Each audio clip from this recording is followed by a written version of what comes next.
성도 여러분 안녕하십니까? 성소로 간 사람들의 이야기, 특별히 그 가운데에서 성소에 나타나 있는 참으로 복된 길들을 함께 나누는 복된 시간입니다.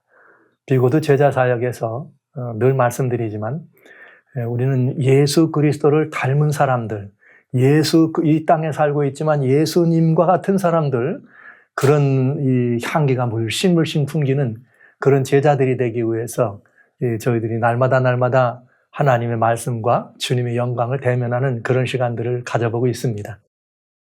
구약에는 제사장이란 표현으로 이렇게 예시되어 있고 신약에도 역시 마찬가지로 제사장이라 되어 있지만은 신약에서는 그리스도의 제자라고 하는 표현으로 더 많이 사용되는 것을 생각하면서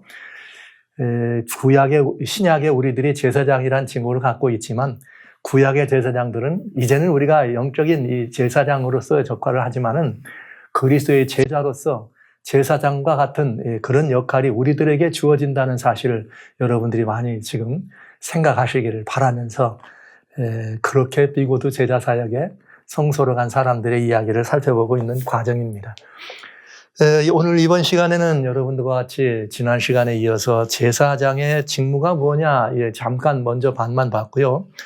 제사장으로 구별되는 사람들을 하나님께서 어떻게 제사장으로 백성들을 구분하셨는가, 구별된 사람, 제사장의 의복에 대해서 오늘 조금 시간을 함께 가져보고자 합니다. 그래서 제사장으로 구별된 사람들이다, 이렇게 우리가 생각하면 보통의 사람과는 좀 다르죠. 보통의 사람들과는 좀 다르죠.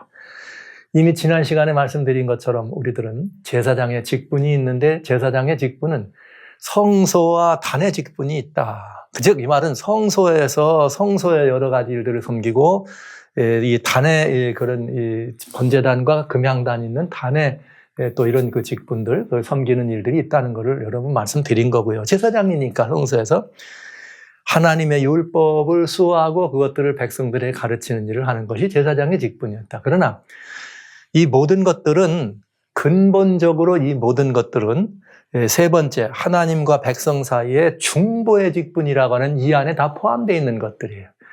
그러니까 제사장은 중보자라고 이해하시면 되겠고요. 성소에서 제사장의 역할은 하나님과 백성 사이에 중보의 역할을 하는 것이 가장 큰 역할이다 하는 것을 보는 것이죠.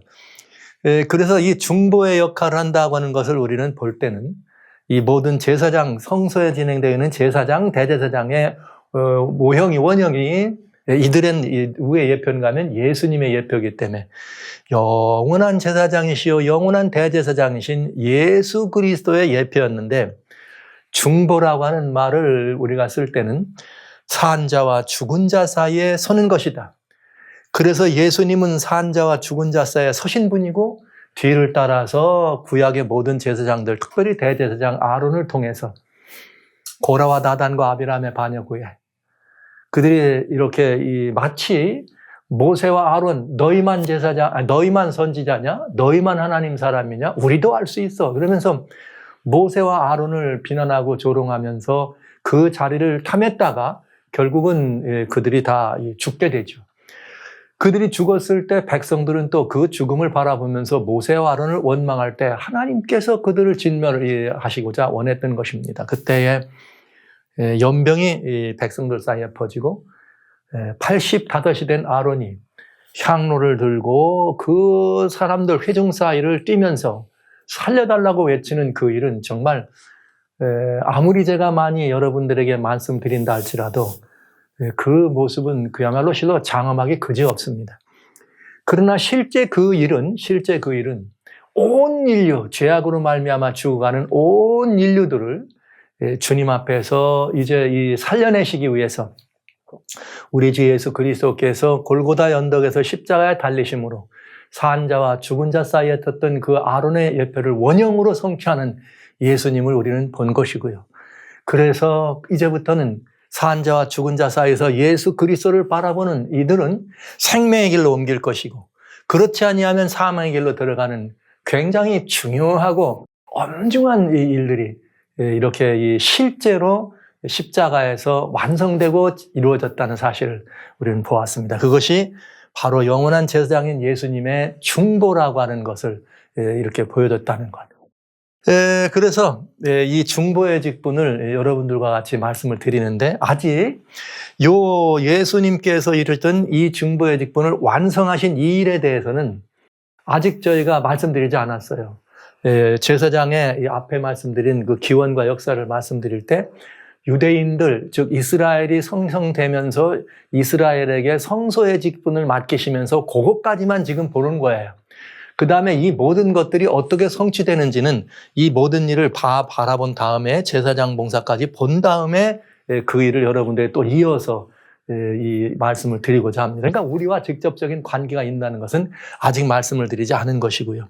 이 시간에는 제사장으로 위임되는 일과 제사장으로 위임 전에 의복을 구분하는 주님의 이 아름다운 이 기별을 보게 되겠습니다. 먼저 주님이 제사장으로 위임하기 전에 제사장의 복장을 만드시는데, 여기 출애굽 25장의 성소를 지어라 이렇게 말씀하신 다음에 25장, 26장, 27장에서 그저 성소의 이런 그 모든 성소와 성막을 말씀 주시면서 28장과 29장에서는 이 성막에서 섬겨야 될 제사장들을 이렇게 위임하는 사건이 있죠. 그런데 28장 한 장을 완전히 제사장의 의복으로 이렇게 이 한 장을 할애합니다. 그러면서 굉장히 그 제사장의 의복에 의미가 있다고 하는 것을 우리들에게 보여주시죠. 28장의 의복, 29장의 위임식이 나타납니다. 그런데 제사장의 위임식과 의복이 있는데 보시면 출애굽 28장 1절로 2절은 너는 이스라엘 자손 중 내 형 아론과 모세의 형이죠. 아론. 당시에 모세는 80, 아론은 85세입니다. 아론과 그의 아들들 곧 나답과 아비후와 엘르아살과 이다말을 그와 함께 내게로 나오게 하여 나를 섬기는 제사장 직분을 행하게 하되, 이렇게 제사장 직분을 위해서 사람들을 선별하신 거예요. 위임은. 그런데 제사장으로 위임해서 행하게 하되 무엇이 선행되는가? 내 형 아론을 위하여 거룩한 옷을 지어서 거룩한 옷을 지어 영화롭고 아름답게 하라. 이렇게 돼 있어요. 그러니까 제사장으로 구분되는데 여기 그 의복은 특별한 의미가 있는 것을 우리가 알 수가 있게 되겠죠. 왜냐? 그저 똑같은 그런 곳에서 이렇게 깨끗하고 정결한 옷만 입어도 되지 않을까? 근데 그렇게 하지 않고 특별히 하나님께서는 하나님의 이 성소를 섬기는 직분을 맡을 사람들을 위해서 하나님이 특별히 그들에게는 구별된 옷을 지어서 입히셨다고 하는 것입니다. 그래서 그 옷의 의미가 뭔가 특별히 의미가 있다 하는 것을 우리가 한번 생각해 볼 수가 있다는 거죠. 그래서 먼저 대제사장의 복장을 살펴봅니다. 먼저 대제사장의 의복을 보면은 뭐라고 되어 있는가 하면 그들의 지을 옷은 이러하니 곧 흉패와 에봇과 겉옷과 반포속옷과 관과띠다 이렇게 되어 있어요. 그러니까 이 옷이 상당히 이렇게 여러 종류의 그런 장식들로 되어 있는 것을 알 수가 있죠. 그런데 이 옷을 만드는데 이 옷을 위해서 만들어지는 실은 금실과 청자 홍색실과 가늘게 꼰 배실이니라. 그러니까 성막을 만들 때, 여러분 성막을 만들 때, 특별히 성막을 만들 때에 그 휘장이나 아니면 여러 이런 이 문들을 만들 때 썼던 옷, 앙장을 만들 때 썼던 옷이 청자홍색 이렇게 이 가늘게 꼰 배실입니다. 그런데 여기에 이 금실을 거기다 이렇게 넣으면서 더 특별한 의미를 부여하게 되는 것을 볼 수가 있어요. 제사장입니다. 그냥 제사장이 아니고 대제사장. 그래서 아론의 옷은 대제사장의 옷입니다. 그래서 대제사장의 복장은 여기 흉패와 에봇이란 말은 흉패를 달 수 있도록 하는 특별한 이런 견대로 만들어진 이 에봇이죠. 그 다음에 에봇 받침이란 말은 여기 뒤에 있는 이 에봇을 걸쳐 있을 수 있는 청색으로 되어 있는 옷을 말하는 것이고요. 그 다음에 또 이 속옷은 그 에봇 받침 뒤에 있는 이 속옷을 말합니다. 자, 이렇게 해서 대제사장의 옷이 있고 두 번째는 뭐냐? 제사장의 의복이 있어요. 출애굽 28장 40절로 42절에 보면 너는 아론의 아들들을 위하여 속옷을 만들어. 이게 제사장들이에요. 이 속옷이란 말은 말하자면 우리가 얘기하는 그 내의가 아니라, 내의는 아니고 뭐냐면은 아까 대제사장의 옷에 보면은 청색으로 되어 있는 겉옷이 있고 그 안에 이 속옷이라 그랬잖아요. 그러니까 그 겉옷 다음에 있는 속옷인데 그거는 겉옷과 그 속옷은 무슨 마치 내복 같은 의미의 속옷은 아닙니다. 그래서 그 겉옷은 에봇을 위해서 준비된 거니까 그걸 벗으면 일상적인 정결한 복장이 되겠어요. 그래서 여기 말한 속옷은 에봇 받침의 속에 있는 옷이다 이렇게 이해하시면 되겠어요. 그래서 그 다음에 띠도 만들고 셋이 그 다음에 관을 만들어라. 머리다 쓰는 관입니다. 영화롭게 아름답게 하라. 그 다음에 그들을 위하여 배로 고위를 만들어서 허리에서부터 넓적다리에 이르기까지 하여 이 하체를 가리게 하라. 이렇게 이 모든 의복에 대해서 설명해 주는 것을 압니다. 그러니까 아들들의 옷이고 제사장들의 옷이었습니다. 그래서 대제사장의 의복과 여기 그냥 일반 제사장들에게는 약간 의복이 좀 차이가 있죠. 그러니까 이 속에 입는 옷은 즉 이 에봇 받침 안에다 입는 옷은 세마포로 되어 있는 옷입니다. 하얀색 옷이고 대제사장은 여기에 이 에봇 받침으로 입는 그 청색 옷을 입고 에봇을 대고 판결 흉패를 달았다. 그 다음에 모자도 관은 세마포 제사장들은 세마포 관만 썼지만 대제사장은 여기 세마포 관 위에다가 청색 끈으로 매어 있는 여기에 이 패를 달게 돼 있어요. 여호와께 정결이라는 패를 달았습니다. 그래서 대제사장의 의복이 그렇게 구분되는데 거기에 의복에 또 뭐가 있느냐?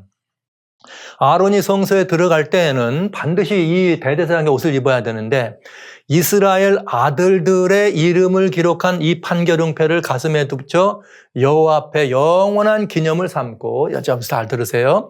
아들들의 이름을 기록한 판결흉패 이제 자세히 보겠습니다. 그다음에 그 안에 우림과 둠밈을 판결흉패 안에 넣어서 아론으로 여호와 앞에 들어갈 때 그 가슴 위에 있게 하라. 아론이 여호와 앞에서 이스라엘 자손의 판결을 항상 그 가슴 위에 들지니라. 이렇게 돼 있어요. 그러니까 이 옷을 입고 그다음에 그 옷 위에 있는 에봇을 입고 에봇 위에 여기 말한 판결 흉패를 넣는데 하나가 더 있죠. 뭐가 있어요? 우림과 둠밈을 판결 흉패 안에 넣어라 이렇게 돼 있어요. 근데 이 우림과 둠밈이라고 하는 것이 무엇인가? 이건 정확하고 명쾌하게 이 문제에 대해서 성경이 우림과 둠밈이 뭐다 이렇게 표현되어 있지는 않지만 판결 흉패와 함께 즉 어떤 것은 가하다 아니면 부하다 이런 것들의 의미로 때로는 우림은 어떤 것이냐 빛이라고 하는 의미인데 이 불꽃의 복수 형태예요. 그래서 빛이라는 뜻이고 둠밈은 완전하다는 뜻입니다. 근데 또 어디는 이게 둠밈이라는 뜻은 약간 진리와 같은 이런 의미가 있다 그러는데 정확하게 우림과 둠밈을 이렇게 무엇이라고 묘사하지 않았어요. 다만 이것은 마치 신탁, 하나님의 말씀을 하나님께 들어갈 때 들어가서 하나님의 간합하심 혹은 하나님께서 거절하신 이것들을 이렇게 상징적으로 우리들에게 보여주는 것임을 알 수가 있습니다. 그래서 우림과 둠밈은 판결 흉패 안에 넣었다 이렇게 보시면 되겠고요. 이 의복에 그냥 단순한 구별된 것만이냐? 그렇지 않다. 의복은 대단히 중요한 의미가 있어요. 출애굽 28장 43절에는 아론과 그 아들들이 회막에 들어갈 때나 단에 가까이 하여 거룩한 곳에 섬길 때 이것들을 입어야 합니다. 이걸 입지 아니하면 죄를 지어서 죽는 거죠. 그러니까 하나님의 성소 안에 있는 다양한 것들을 섬길 때는 반드시 이 옷을 입어야 돼. 그리고 이들이 이것을 섬긴 다음에 밖에 나갈 때는 이 옷을 벗고 나가는 거예요. 이렇게 굉장히 아주 이 의복이 성소에서는 아주 중요한 의미였다. 일단 좀 살펴보시게 될 거예요. 그런데 제사장들이나 대제사장이나 공통된 것은 뭐냐? 옷이라고 되어 있는, 속옷이라고 되어 있는, 그 다음에 반포 속옷이요, 고이다. 그래, 그것은 뭐로 되어 있다? 세마포로 되어 있다. 이거 공통적으로 입는 거죠. 모자도 공통적으로. 그러면 이렇게 중요한 의미가 있는 이 의복들을 한번 살펴볼 수가 있습니다. 그러니까 공통적이지만 대제사장의 옷을 입으면은 제사장의 옷까지 다 살펴볼 수가 있게 되니까요. 대제사장의 복장이 굉장히 이렇게 다양한 형식으로 우리들에게 주어진 것을 볼 수가 있어요. 하나님을 섬기는데 대제사장의 복장이 이렇게 돼 있습니다. 그래서 위에서부터 보면은 세마포로 된 관이 있고, 그 다음에 맨 겉에는 뭐가 있느냐? 12대가리의 보석이 있는 판결 흉패. 판결 흉패를 매달고 있는 것이 뭐냐? 에봇이라고 하는 거예요. 에봇이라고 하는 옷이고, 에봇은 이 양쪽에 견대가 되어 있다. 에봇의 견대 양쪽에는 호마노로 되어 있는 보석으로 되어 있는데, 이 호마노를 금태를 들려서 호마노를 쌓고, 이 양쪽에다가 이스라엘 지파 이름 6개, 6지파, 6지파를 해가지고 함께 그 지파 이름을 기록했습니다. 호마노. 그 다음에 이제 이 에봇이라고 하는 것은 이 판결 흉패를 달 수 있도록 되어 있는 그 받침옷이라 우리는 보면 되겠고요. 그 다음에 이 에봇 안에다가 에봇 받침, 에봇을 안에다가 입는. 그러니까 이 에봇이 만약에 오늘날 이렇게 무슨 무장업을 한다면은 갑옷이나 조끼라면 그 조끼를 위에 있는 또 옷이 되겠죠. 그것을 우리는 청색으로 되어 있는 에봇 받침이다 이렇게 되어 있으면 옷입니다. 그런데 이 에봇 받침은 밑에 뭐가 있느냐? 석류와 금으로 되어 있는 금방울을 매달았습니다. 그래서 제사장이 안에서 돌아다니면서 딸랑딸랑 방울 소리가 나면 괜히 살아있는 것이고, 딸랑딸랑 방울 소리가 안 나면 어떻게 된 거예요? 그건 죽은 거죠. 이걸 의미하는 굉장히 중요한 의미가 여기 있는 거죠. 그 다음에 발에 끌리는 세마포 속옷, 반포 속옷이다 하는 속옷이 있어요. 그래서 이렇게 돼서 이렇게 돼 있고, 그 다음에 여기 모자에는 이 정금으로 되어 있는 패라고 했는데 모자 안에 여호와께 정결이라고 하는 정금 패가 있었고요. 그 다음에 여기 다양한 사슬들이 있어요. 이 사슬들, 그 다음에 이렇게 이 띠가 있죠. 세마포띠. 이런 것들은 아주 또 다른 의미들을 가지고 있는 것을 알 수가 있다. 그래서 굉장히 아름답고 소위 영화롭고 거룩하게 하라 이렇게 이 표현되어 있는 제사장의 복장인 것을 보게 됩니다. 그럼 먼저 판결 흉패를 성서대로 말하면 판결 흉패와 에봇을 만들어라 그랬는데 판결 흉패를 걸을 수 있는 것이 에봇이기 때문에 에봇을 좀 먼저 보도록 합니다. 에봇은 그들이 금실과 청자홍색 실과 가늘게 꼰 배실로 공고에 짜서 에봇을 짓는데 그것에 견대 둘을 달아 두 끝을 연하게 하고 에봇 위에 매는 띠는 에봇 짜는 법으로 금실, 청색. 그래가지고 여기 굉장히 이렇게 이 에봇이라고 하는 마치 갑옷처럼 입는 그런 곳이지만 에봇은 뭘 목표로 했느냐? 앞에 달아다 있는 이 판결 흉패를 달도록 하는 것이 목표였습니다. 그런데 이 에봇은 견대 양쪽으로 앞뒤로 되어 있으니까 견대가 있어요. 그런데 이 에봇의 견대는 뭐로 되어 있느냐? 호마노 2개를 취하여 위에 이스라엘 아들들의 이름을 새기는데 그들의 연치대로 6 이름을 한 보도. 그러니까 이 큰아들 루벤부터 시작해서 6 아들을 하나, 그 다음 뒤에 아들을 또 다른 쪽에서 새겨라. 그 다음에 보석을 새기는 자가 인의 새김같이 이스라엘 아들들의 이름을 그 2 보석에 새겨서 금태에 물리고 이것들은 아들들의 기념보석을 삼아서 아론이 여호와 앞에서 그 이름을 2 어깨에 메어서 기념이 되게 하라. 여러분 이 말씀을 잘 보세요.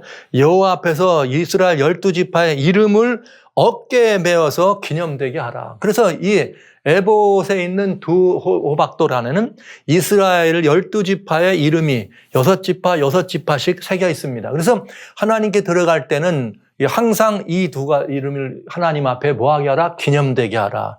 이렇게 해서 에봇이 마련된 것을 알 수가 있습니다. 그 다음에 이 에봇의 끈에다가 뭘 매다는가? 판결 흉패. 한 뼘, 장광이 한 뼘 되는 판결 흉패를 만들어라 그랬는데 이 판결 흉패는 똑같이 금색, 에봇 짜는 거와 똑같이 만들어서 배실로 공교에 만드는데 어떻게 했느냐? 이 12보석이 있는데 3개씩 4줄로 해서 12보석을 만들었습니다. 근데 이 보석이 보면은 첫 줄은 홍보석, 황옥, 녹지옥이요. 둘째 줄은 석류석, 남보석, 홍만호요. 셋째는 호박과 백만호와 자수정이요. 넷째는 녹보석, 호만호, 벽옥으로 다 금태에다 물려라. 이렇게 하면서 여기다가는 어떤 일을 했느냐. 이스라엘 아들들의 이름을 12인데 이 보석 하나하나마다 전부 다 어떻게 해라? 이렇게 이스라엘 아들들의 이름을 12 아들의 이름을 적어서 써라. 이렇게 되어 있는 거죠. 그래서 이 보석이 이스라엘 아들들의 이름이 각각의 그런 그 보석에 기록됐다고 하는 사실을 기록해 주시면 좋겠습니다. 그리고 이 보석이 하나가 아니고 12종류니까 다 다르다고 하는 것을 한번 알아보시면 좋겠고요. 그 다음에 에봇 받침 겉옷입니다. 그러니까 아까 말씀드린 것처럼 이 옷이 겉옷이에요. 여기다가 에봇을 입는데 아주 정장의 옷으로 이렇게 되는데, 너는 에봇 받침 겉옷을 전부 무슨 색으로 하느냐? 이건 청색으로 하라. 이렇게 되어 있어요. 파란색으로 하고, 그 다음에 어깨 사이에 머리 들어갈 구멍을 내고 그 주위에 갑옷깃 같이 깃을 짜서 찢어지지 않게 하라. 그러니까 이 옷은 통옷이라고 보면 되겠어요. 머리를 들어가는데 여기를 잘라가지고 붙인 것이 아니라 머리를 구멍을 내고 요 어깨 들어갈 이렇게 구멍을 냈으니까 이건 통짜 옷인 것을 이렇게 알 수가 있겠네요. 이런 옷이었습니다. 그런데 이 겁옷 받침을 돌아가면서 겁옷 받침의 끝에는 뭐가 있느냐 돌아가면서 금방울을 여기 청자홍색 실로 석류를 수놓고 금방울을 간격하여 달고, 옷 가장자리로 돌아가면서 한 금방울 한 석류, 한 금방울 한 석류가 있게 하라. 그래서 왜 그러냐? 아론이 입고 여호와를 섬기러 성소에 들어갈 때와 성소에서 나갈 때에 그 소리가 들릴 것이라. 그리하면 그가 죽지 아니하리라. 그러니까 이 소리가 들리면서 이것은 하나님께 들리는 소리도 되고 밖에 있는 사람들에게도 이 소리가 들리면 어떻게 되는 거예요? 움직이는 거니까 살았다는 것을 보여줄 수 있는, 이것이 에봇 받침입니다. 그러니까 에봇 받침에는 뭐가 있다? 석류가 있고 금방울이 있고, 석류가 있고 금방울이 있고, 이런 모습으로 에봇의 받침이 되어 있는 것을 우리는 보게 됩니다. 실제 이것들이 참 굉장히 아름다웠을 것 같아요. 그렇죠? 이런 아주 정교한 이 청자홍색 실과 금실로 이런 것들을 짜서 이렇게 들렸다는 건 굉장히 아름다웠을 것 같아요. 그런데 이번엔 또 뭐가 있느냐? 정금으로 된 패가 있습니다. 머리에다 기록하는 패인데, 정금으로 만든 패가 있는데 출애굽 28장 36절에 정금으로 패를 만들어서 여호와께 성결이라 하라, 이렇게 돼 있어요. 정금패를 만들어가지고 여호와께 성결이라고 하는 이런 글씨를 써서 대제사장인 아론이 항상 여호와께 들어갈 때는 이것을 어떻게 했느냐? 입게 돼 있습니다. 항상 여호와께 들어갈 때는 이 옷을 입게 돼 있었습니다. 그래서 이 정금으로 된 패가 있었다. 그리고 또 볼 수 있죠. 반포 속옷입니다. 속에다가 입은 반포 속옷. 이 반패 속옷은 뭐냐? 가는 배실이다. 그러니까 하얀 옷이에요. 하얀 배, 가는 배. 반포 속옷을 짜고, 그 다음에 또 가는 배로 뭐를 만들어라? 관을 만들어. 그 다음에 띠를 수놓아 만들어라. 띠는 수놓아 만들어라. 이렇게 돼 있어요. 그 다음에 아론의 아들들을 위하여 속옷을 만들고, 요거는 이제 이 대제사장의 복장과 제사장 복장을 같은 보는 거예요. 똑같이 그들도 띠를 만들고 그들을 위하여 관을 만들어 영화롭게 하고 아름답게 하라. 그러니까 제사장도 관을 씁니다. 뭐만 없어요? 그 정금 패만 없는 거죠. 그 다음에 그들을 위하여 배로 고위를 만들어서 허리서부터 넓적다리까지 이르게 하여 하체를 가리게 하라. 단에 올라서 이렇게 하지 못하도록 하체를 가리도록 되어 있는 제사장의 복장을 봅니다. 그 다음에 세마포로 이렇게 털번이에요. 관을 만들어놨는데, 세마포 털번을 만들었는데 여기에 뭐라고 되어 있느냐? 가는 배실로 속옷을 만들고 가는 배로 관이 뭐냐? 모자예요. 모자. 관을 만들고 띠를 놓아 수를 놓아라. 그 다음에 에봇에 띠가 있죠. 허리띠예요. 허리띠는 벨트죠. 이 허리다 매는 거니까 이 벨트인데, 이것도 그냥 아무렇게나 안 돼 있습니다. 그것도 너는 아론의 아들들 위하여 속옷 만들어 띠를 만들며 그들을 위하여 관을 만들어서 영화롭게 하라. 그러니까 이 띠라고 하는 것의 역할은 옷이 흔들리지 않는 이런 의미를 우리들에게 가르쳐주지만은, 실제 이것은 성소에서 수종두는 제사장들, 성소에서 수종두는 제사장, 특별히 대제사장의 그런 역할에 대해서 굉장히 중요한 의미를 부여해 주고 있는 것을 알 수가 있습니다. 그래서 띠라는 말씀을 여기 보면은 다른 의미도 이제 보겠습니다만, 띠는 이제 마지막으로 복장을 다 이렇게 했을 때, 예수님이 이 땅에 계실 때도 뭐라 그랬는가? 여기 이제 누가복음 12장, 누가복음 17장에 어떤 사람이 밖에 나가가지고 일을 하고 들어옵니다.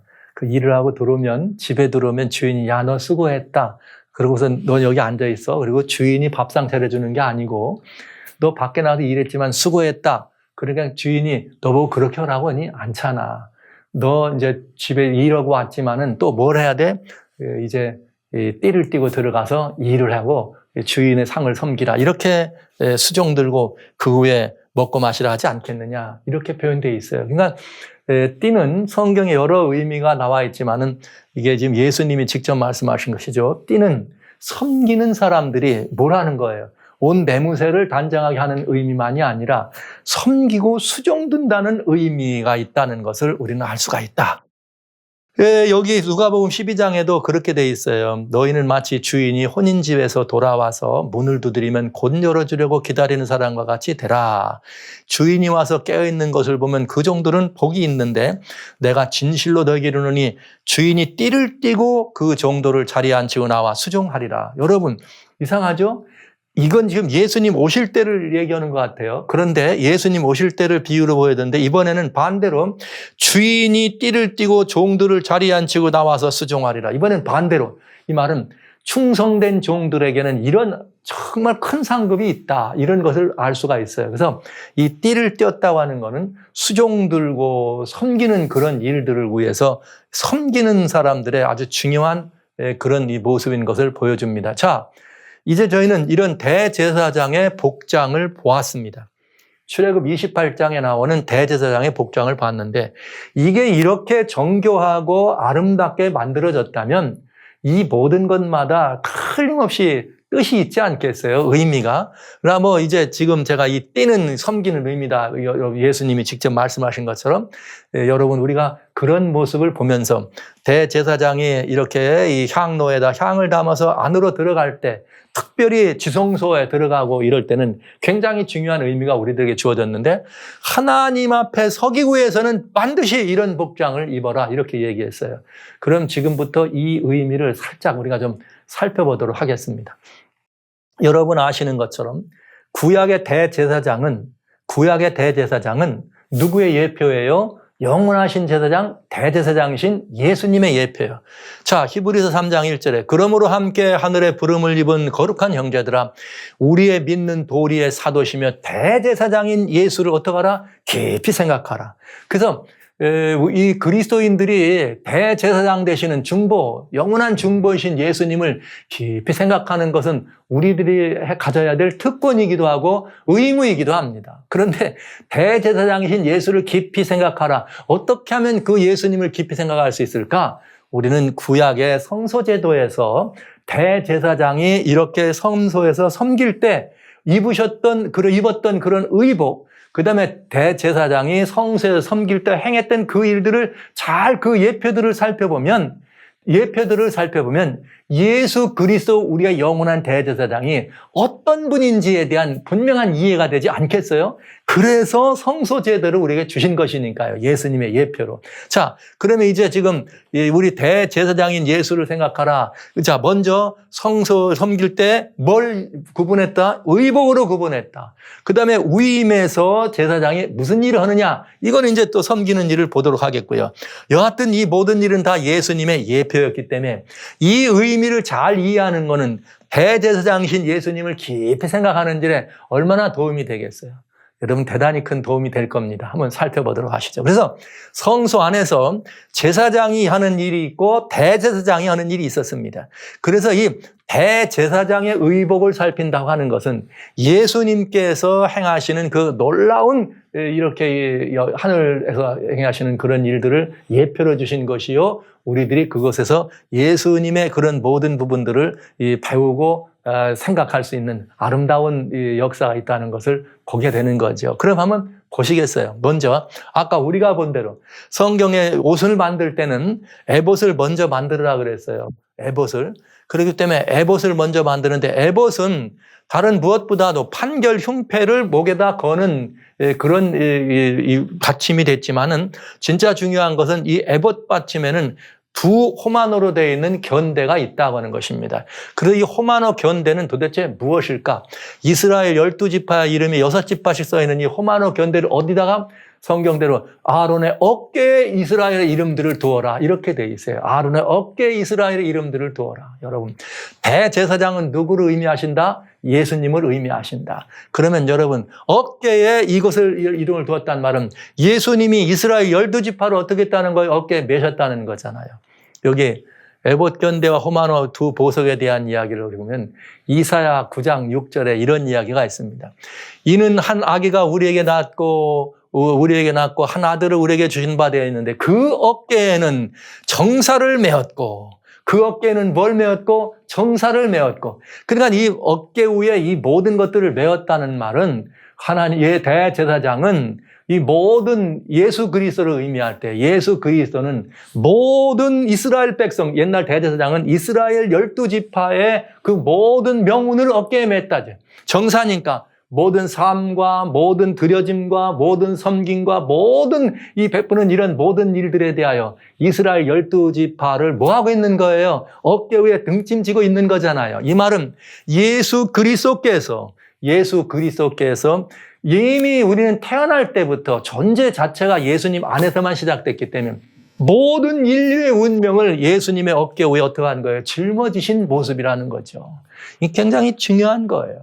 모든 인류의 운명을 예수님의 양 어깨에 짊어진 그 예수님은 인류의 운명을 짊어지셨는데 그 인류의 운명을 그냥 짊어지시지 않습니다. 어떻게 하셨느냐? 판결 흉패라고 하는 여기 판결 흉패라고 하는 흉패를 가슴에 대는 이거를 매달은 거죠. 어깨에 들어있는 에봇 견대에 매달려 있는 게 뭐라고요? 판결 흉패라. 말 그대로 판결 흉패예요. 그러니까 판결이란 말은 옳고 그름, 또 이 좋고 나쁨 이런 것들. 그다음에 이 안에 우림과 둠밈을 가지고 이 하나님 앞에 들어가는 모습이 대제사장의 모습입니다. 그러니 이 얼마나 아름다운 모습입니까? 그런데 여러분, 여기 판결 흉패 이 보석이 12종류 보석이에요. 그런데 하나하나마다 이스라엘의 이름이 달라. 근데 여러분, 하늘 예루살렘에 우리가 들어갈 때 하늘 예루살렘, 새 예루살렘 성에도 그 어떻게 됩니까? 12진주문이 있고 어떻게 돼 있어요? 12진주문 뿐만 아니라 성곽과 성이 거기 다 돼 있는데 정금으로 된 성에다가 각 이 보석들이 똑같이 등장하잖아요. 이스라엘 12지파 이름이 있고 예수님의 12제자 이름이 있는 그런 이 성벽이 있고 문이 있는. 그런데 여러분 보시면 보석이 다 똑같지 않아. 두 가지 여러분 말씀드릴 수 있어요. 두 가지. 그건 뭐냐? 보석에 관해서. 보석이 다 똑같잖아. 그리고 그 보석 하나하나마다 이름이 있어. 이 말은 하나님의 백성이 다 개성도 다르고 특성도 다르고 다 다를 수 있다 이 말이에요. 그래서 저는 이 말씀을 생각하면 굉장히 중요한 의미가 있다는 것입니다. 이 야곱의 12아들이 어때요? 여러분, 야곱의 얼떨이 그 성품이나 성격이 다 달라. 여러분, 창세기나 여러분 나와 있는 창세기에 또 그다음에 모세가 말하는 이 축복의 그런 이스라엘 12지파에 대한 축복의 내용을 보시면 다 달라. 그들의 성품도 다르고, 그들의, 말하자면 기호도 다르고, 그들의 여러 가지 행하는 행동들이 다 달라. 그것처럼 여러분, 우리 하나님께서는 우리 인류들을 이렇게 우리에게 이 땅에 존재하게 하실 때 모든 사람들을 다 똑같이 지은 것 같이 하나님의 형상으로 만드셨지만은 그 각자는 그 생명이 주어지는 순간부터 각자는 다양한 성품, 다양한 인격, 다양한 기호, 다양한 그런 이 삶의 패턴들을 가지고 있다는 사실을 우리는 인정해야 합니다. 그런데 이 교회에서 제가 늘 보면서 걱정되는 게 있어요. 그건 뭐냐면 모든 사람들은 예수님을 믿는 믿음이라고 할 때 그 믿음에 나타나는 그 열매들이 다 똑같기를 이렇게 기대해. 그래서 마치 뭐와 같으냐면 말하자면 저 북한이나 중공이나 이런 데 있는 사람들 같은 거죠. 공산 치하에 있는 사람들 어때요? 복장도 똑같은 거 입어야 돼. 다 인민복을 입든지. 그럼 하얀 저고리 치마 입고 하얀 저고리 입고 까맣고무신 신으면 그게 다 똑같이 보이잖아요. 전에 그런 모습으로 우리는 보았잖아요. 그러면 신앙이 그런 모습이냐 이거예요. 다르거든요. 근데 대개 교회에서는 어떤 사람들이 있느냐. 전부 다 신앙이 똑같기를 바래. 그래서 내가 하는 일은 너도 해야 되고 네가 하는 일은 나도 해야 되고 우리는 똑같아야 돼. 그래서 신앙의 모습이 똑같하게 나는 뭘 이걸 안 하면 너도 하면 안 되는 거. 이래갖고 서로 정죄하고 서로를 시시비비를 가리는 걸 많이 보잖아요. 사랑하시는 성도 여러분. 모든 신앙은 신앙의 열매와 신앙의 모습도 예수 그리스도를 바라보고 새 생명을 얻었으면 그 생명이 발아에서 태어나는 것은 다 다르다는 거예요. 꽃도 다르고요. 여러분, 한 꽃이라도 꽃잎의 모양이 멀리서 보면 똑같아도 다 다르답니다. 그 어마어마한 눈을 우리가 맞지만 그 눈의 모습이 육각형이라고 하지만 그 눈이 떨어지는 모습 다 다르답니다.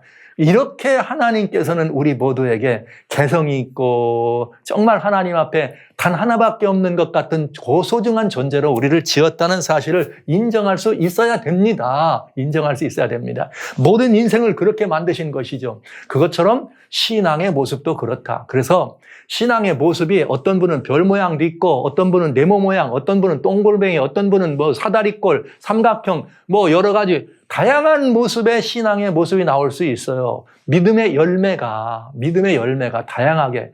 그런데 이것들을 갖다가 못 봐주는 그런 분들이 교회에 많이 있어요.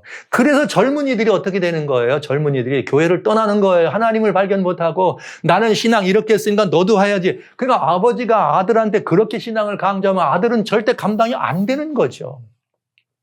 아들아, 아버지는 이렇게 이 홍보석 같은 신앙이었다. 너는 알고 봤더니 여기 녹보석이네. 아니 너는 토파즈네. 너는 오닉스네. 너는 뭐 사파이어. 이렇게 다를 수가 있는 것입니다. 그거를 인정해 줄 때 우리는 하나님 앞에서 온전하고 아름다운 신앙을 함께 더불어 살아갈 수 있다는 사실을 여러분 꼭 기억해 주시기 바랍니다.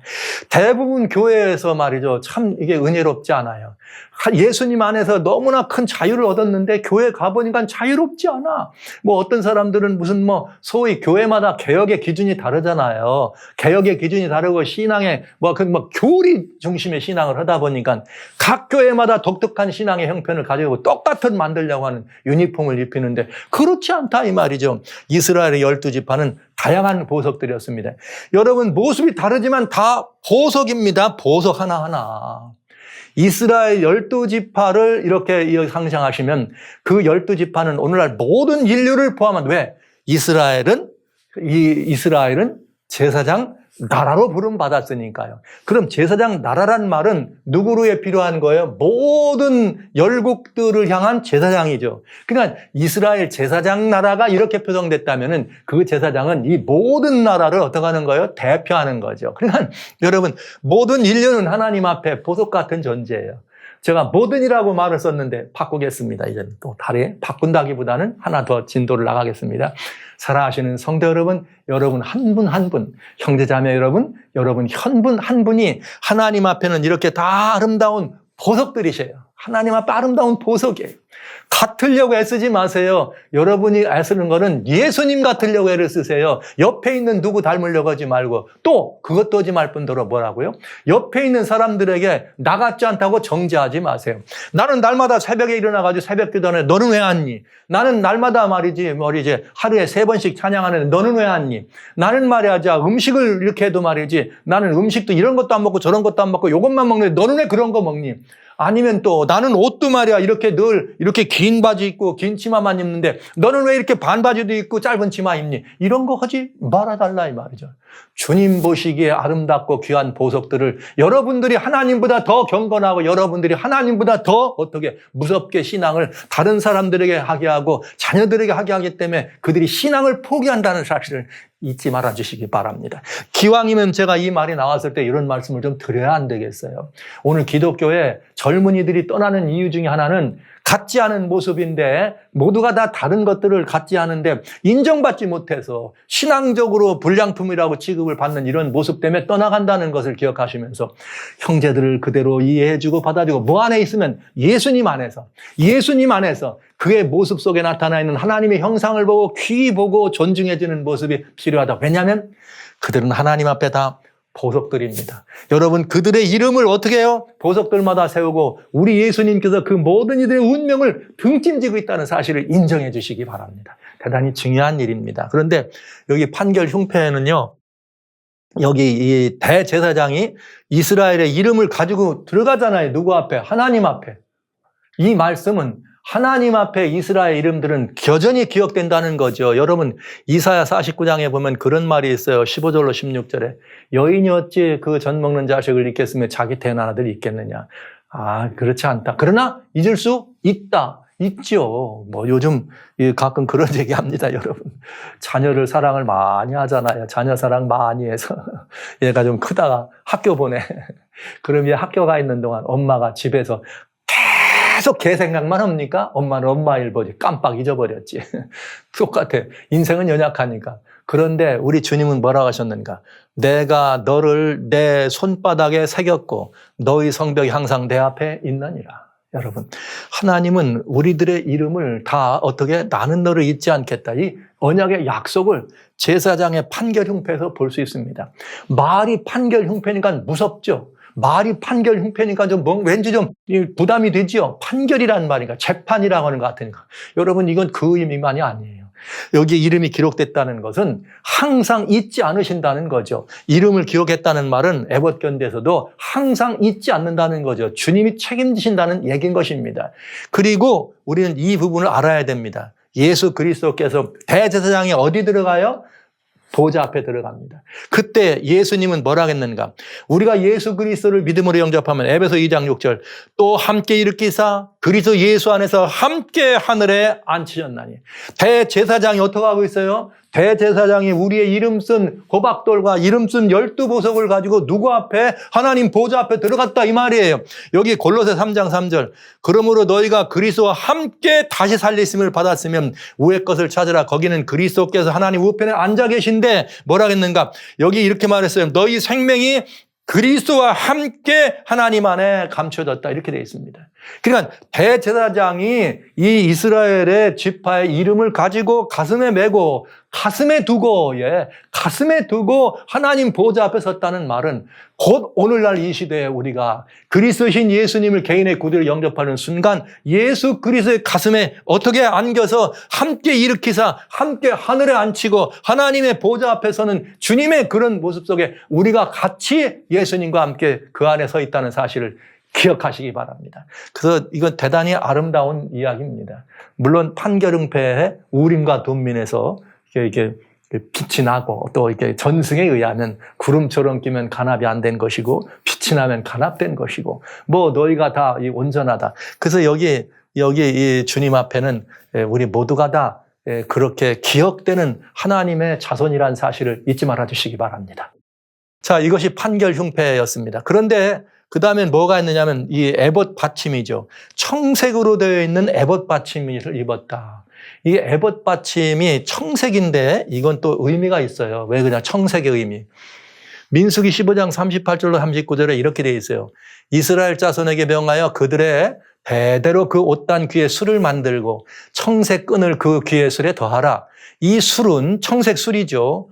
이렇게 이 끈 청색 그 술은 너희로 보고 여호와의 모든 계명을 기억하여 준행하고 너희로 방종케 하는 자기의 마음과 눈의 욕심을 좇지 않기 위함이라. 곧 이 청색은 뭘 의미했느냐? 하나님께 순종하고 하나님을 청종한다는 그런 뜻으로 청색술을 쓴 거예요. 하나님께 뭐하는? 순종한다는 뜻으로. 청색은 순종의 의미였습니다. 이 옷. 그런데 보시죠. 대제사장이라 그랬어요. 누구의 예표라 그랬어요? 예수님 예표라 그랬어요. 예수님은 그가 히브리서 5장 8절로 9절에 아들이라도 받으신 고난으로 순종함을 배워서 온전하게 되었은즉 자기를 순종하는 모든 자에게 영원한 구원이. 와우. 예수 그리스도는 하나님의 아드님이십니다. 그러나 그 하나님의 아드님일지라도 뭘 하셨어요? 순종을 하셨다. 이게 얼마나 순종했느냐? 빌립보 2장 8절 죽기까지 순종하셨다. 이렇게. 할렐루야. 대제사장의 이 겉옷이 청색으로 되어 있는 이 겉옷, 그것이 순종이라는 것을 기반으로 한 그 위에 이스라엘의 이름을 걸고 있다는 사실을 잊지 말아 주시기 바랍니다. 왜요? 예수님이 영원한 구원의 뭐가 되셨다? 근원이 되셨다는 거죠. 아들일지라도 십자가에 달려 돌아가시기까지 순종함으로 말미암아 우리의 구원이 근원이 되셨다는 사실입니다. 그리고 그 구원의 근원, 그 위에 누구의 이름을 가지고 계세요? 우리들의 이름을 달고 계시다는 사실은 얼마나 놀라운 예표입니까? 살아계신 성도 여러분, 이분이 바로 우리의 대제사장이요 예수 그리스도십니다. 이렇게 해서 이 청색으로 되어 있는 에봇 겉옷은 그런 의미가 우리에게 있습니다. 그런가 하면은 이 머리에는 뭐가 있느냐 하면은 정금패가 있어요. 정금패는 여호와께 성결이라는 이렇게 글을 썼는데 뭐라 하겠는가? 이 패가 아론의 이마에 있어서 이스라엘 자손이 거룩하게 등리는 모든 성물의 죄권을 담당하게 하라. 패가 아론의 이마에 있으므로 성물을 여호와께 받게 돼. 그럼 말하자면 이 여호와께 성결이라고 하는 아론의 이 패는 이스라엘의 모든 드려진 것들을 어떻게 하는 거예요? 그들의 모든 죄권, 그 죄에 말하자면 성결치 않은 이 모든 것들을 뭐 하는 거예요? 담당하는, 그러니까 책임지는 거죠. 그러니까 이게 무슨 말이냐? 내가 책임집니다. 이것들이 다 뭐라고요? 거룩하다고요. 내가 책임집니다. 이것이 다 뭐라고요? 성결이라고. 이거를 항상 이마에다가 베기고 금으로 되어 있는 패를 붙이고 다닌 거죠. 항상 이 모든 것들을 누가 책임지는 거예요? 아론이 책임지는 거예요. 죄를 담당하는 거예요. 내가 책임집니다. 근데 여러분, 여기에 이 제사장, 대제사장의 여기에 있는 이 패는 무슨 패라고요? 여호와께 성결이라고 하는, 누가 그런다고요? 예수님이. 여호와께 성결이라는 이 패를 예수님이 가졌단 말은 내가 이 모든 죄를 어떻게 한다는 거예요? 담당한다는 것. 이런 의미를 알 수 있죠. 나를 보시고 내가 이걸 가지고 하나님께 들어가는 한 내 뒤에 누가 있는 거예요? 인류가 있죠. 예수님. 이런 모습이에요.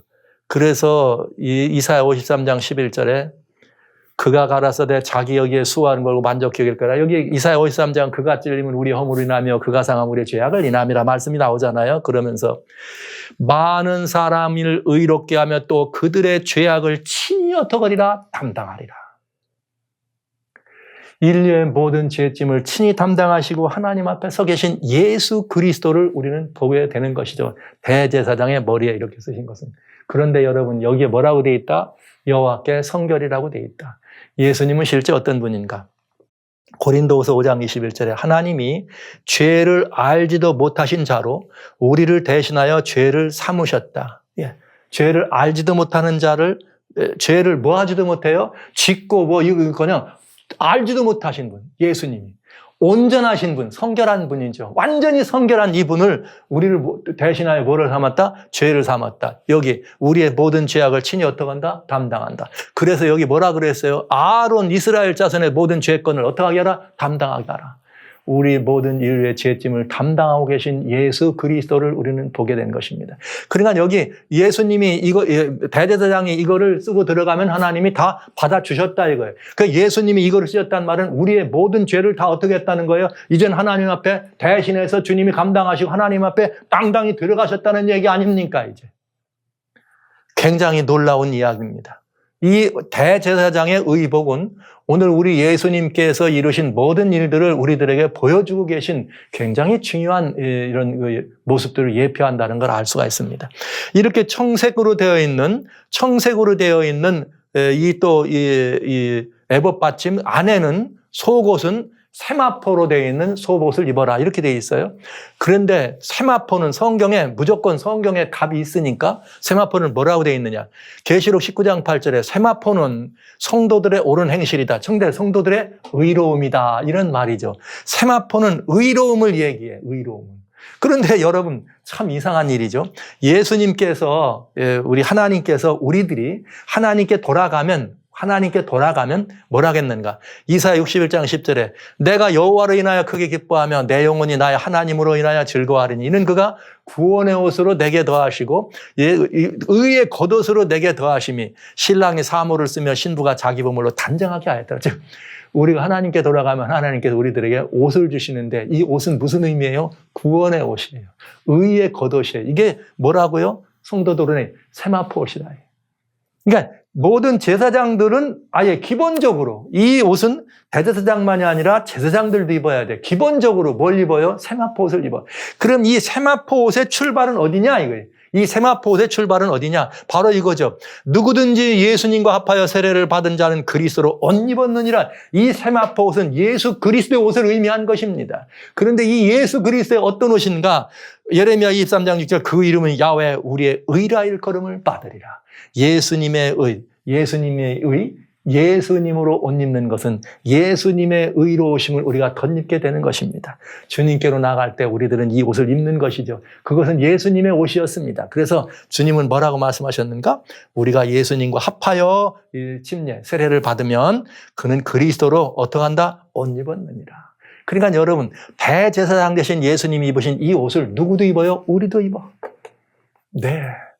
이런 이 의미를 우리는 이 제사장의 의복을 통해서 보게 됩니다. 그래서 굉장히 이 대제사장의 의복에 대해서 이 출애굽 28장 한 장을 완전히 할애하신 것은 대단히 중요한 의미가 있어요. 그리고 더 자세하고 세부적으로 여러분과 나누면 더 큰 은혜가 있겠습니다. 그러나 그저 여러분들에게 간략하게 이런 의미가 있었다. 그래서 성결의 띠를 말하는 여호와께 성결이 말하는 이 정금띠가 있었고, 그 다음에 그는 이렇게 의를 의미하는 이 하얀 세마포옷을 입고 그 위엔 청색으로 되어 있는 겉옷.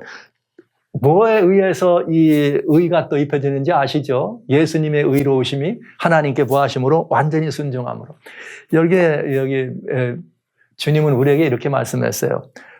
내가 너희를 어떻게 지금처럼 행복하게 하기 위해서 그대들에게 내가 규례와 율례와 율법들을 주었다. 그래서 너희가 이 모든 것들을 순종하면 이것이 너희의 의로움이다. 이렇게 말씀이 되어 있네요. 그것처럼 청색은 순종함으로 죽기까지 순종하신 예수님. 그래서 그 순종으로 말미암아 의의 옷을 입게 되고 그 위에 뭘 걸칠 수 있었어요? 이 이스라엘의 운명을 책임질 수 있는, 인류의 운명을 책임질 수 있는, 그리고 인류의 모든 것들을 견대해 쓰고 다니면서 그 이름을 하나같이 잊지 않고 부르시는 그 하나님의 모습을 우리는 대제사장의 의복을 통해서 볼 수가 있다 하는 것입니다. 굉장히 아름다운 이야기입니다. 저는 여러분들이 우리들에게 대제사장이신 여호와를 뭐하라? 대제사장인 예수님을 생각하라, 깊이 생각하라고 할 때 이 모습을 여러분들이 다시 한번 깊이 생각하시면서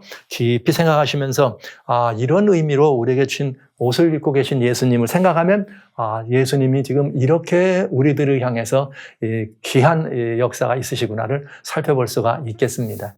이 의복을 저희가 보면은 하나님께 나갈 때는 이 의복을 우리들이 필요해요. 그런데 여러분 아시는 것처럼 에베소 6장에는 믿는 사람들의 뭐가 있느냐? 사도 바울이 말한 하나님의 이렇게 믿는 사람들의 전신갑주가 있죠.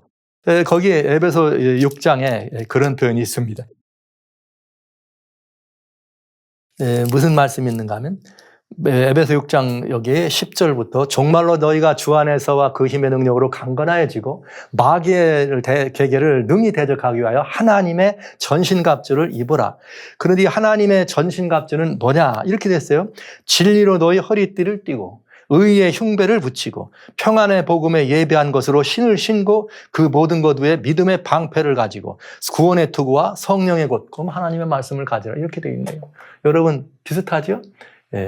의의 띠를 띠고 이 띠는 우리가 힘이 내고 옷을 매무새를 단정해야 일을 쓸 수 있으니까 의로 띠를 띠고 구원의 투구를 쓰고 예수님께서 우리의 모든 걸 책임져 주시는 죄악을 담당하신 예수님의 패가를 봤다고 했어요. 구원의 투구. 그런가 하면 우리가 의의 흉배를 붙이고 의의 흉배가 뭐예요? 보니까 순종이 있고 판결 흉배가 있고 의의 흉배를 띠고 여기 평안의 복음에 예배한 것으로 신을 신으라. 여러분 어디를 오나가나 우리는 하나님 앞에 그런 모습으로 여기에 이 구원의 투구를 우리가 쓴 그런 모습으로 전신갑주를 보게 되잖아요. 같은 의미는 아닐 수 있으나 하나님을 섬기는 대제사장의 모습 속에 있는 그 의복과 그리스도인으로서 세상을 향해서 늘 담대히 나가 싸워 이겨야 될 우리들의 모습은 다르지 않다. 이 말씀을 여러분 기억해 주시면서 다시 한번 우리의 믿는 도리의 사도시며 대제사장이신 예수를 깊이 생각하라. 그래서 우리 주님께서 대제사장의 복장을 이 땅에 만들려고 하신 그걸 한 번쯤 생각하시면서 와우, 우리 주님이 정말 우리의 모든 죄를 담당하시고 죽기까지 순종하셨구나. 그래서 우리에게 의의 옷을 입혀주시구나. 그런 다음에 어떡한다? 우리의 이름을 빼놓지 않고 다 기록한 이름을 어깨에 짊어지고 우리의 운명을 등짐져 주시고 날마다 우리의 삶의 모든 것들을 보석같이 여기시면서 주님의 가슴에 우리를 새기셨구나. 여러분, 사랑하시는 형제자매 여러분, 성도 여러분, 여러분들은 예수 그리스도의 가슴에 새겨진 이름이 있다는 사실을 잊지 말아 주십시오. 다시 말씀드리거나 여러분들은 하나님 앞에 아름다운 보석들입니다. 지금 내가 볼 때는 흙에 묻혀가지고 빛이 안 나서 그렇지, 이게 주님께 이게 드러나가지고 잘 닦으면 번쩍번쩍 빛나는 예수님의 가슴에 새겨진 보석들입니다. 이런 이 아름다운 의미가 예수님의 의복에 있다는 것을 생각하시면서 이제 이렇게 의복이 됐으면 제사장으로 위임이 돼야 되겠죠. 그래서 하나님의 사람으로 구별되는 것이 필요하겠습니다. 그럼 이제 지금부터 그런 옷을 잘 갖춰 입었으니까 하나님으로 구별되는 이야기를 한번 진행해 보도록 하겠습니다.